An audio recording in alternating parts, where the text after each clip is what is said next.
Gusto lang ako i-share, no? Unsa ka happy akong heart to know na naatay Heavenly Father. I know that since bata pa ko, we've heard na God is our Father, pero it did not make sense. I didn't know that I need a father like Him. And I'm not after Him because I need Him to fulfill my needs, like para manindot akong life, para makuha na ako mga dreams, akong goals. That's how the world do it. No, that's how they want God to be in their lives. Someone who will lead them to their desires. But my desire is Him. Why? Because ngun sa Bible, di ba, He is my portion. If you would see how good the Father is, you would want Him more than anything else. So, na-fulfill akong every need for love, belongingness, and everything. And I'm complete in Him. I'm growing, pero kompleto ko. I'm not lacking in anything.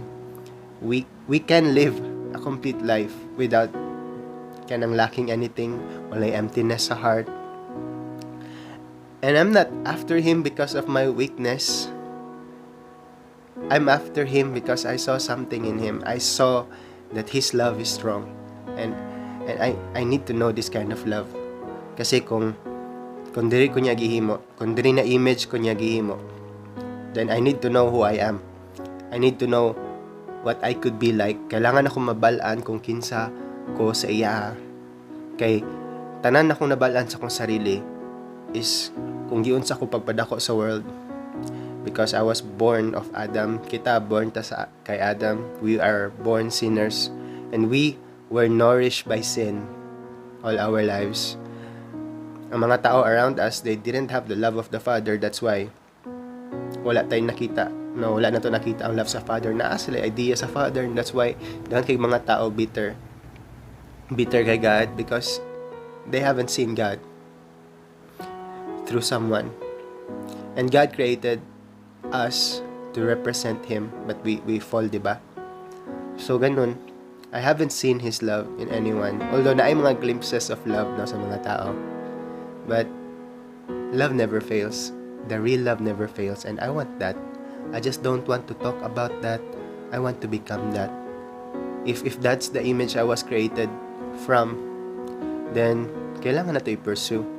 Because Jesus paid such a high price to have this back inside us. So wala na siya namatay sa cross so that your needs are met. I mean imong daily needs. So when He prayed na give us our daily bread, dili na siya about sa imong kuan lang mga daily needs.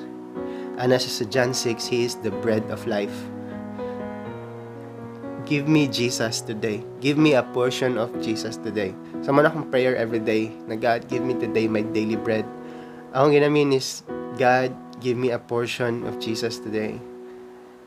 Let me learn from Him. Ana si Jesus, learn from me for I am meek. No? Si Kiara, she shared ganina na His yoke is easy.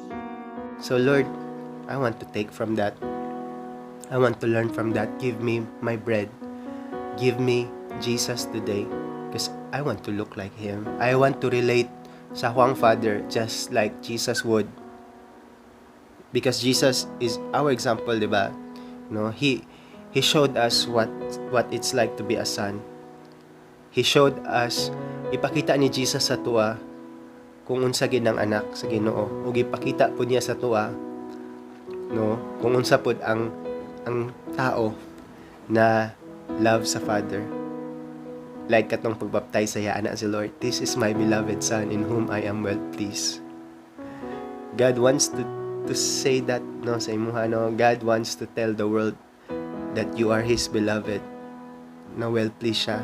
You've been washed clean. Like tanan records mo sa wrong, tanan records nimo wala na.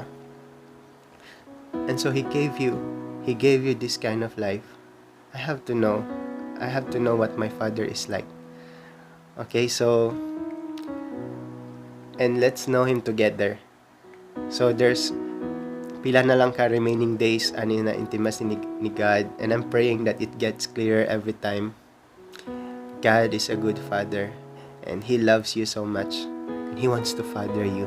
He wants to show you. So kapag wala ka ni dako sa love sa father or love sa anyone, no? And then pila ka years nang nilabay, you're still carrying your story gikan pagbata. I mean, you're still hurting. And it's time to know God. It's time to know your brand new life. He is your life. Guys, I hope that's not too deep. I don't think that's deep.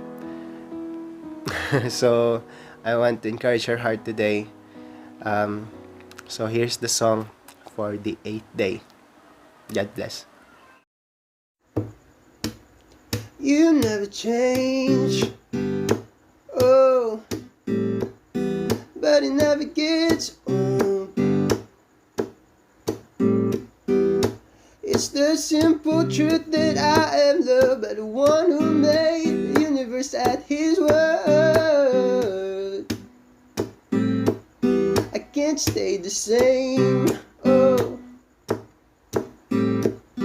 even if I try to run away. Ooh, it's your mercy, God, I can't escape. So what else can I do but to surrender?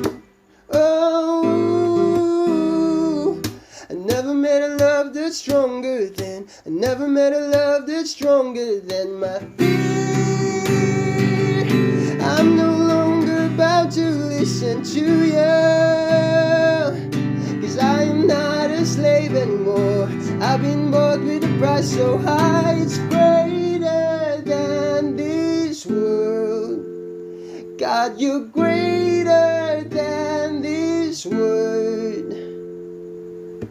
I'm not gonna listen to the voice of the stranger trying to scare me from a walk with you. If fear is a liar and God is my father, then I have something greater than the world. I never met a love that's stronger than, I never met a love that's stronger than my fear. I'm no longer bound to listen to you.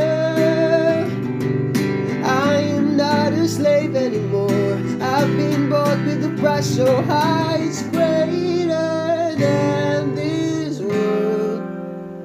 God, you're great.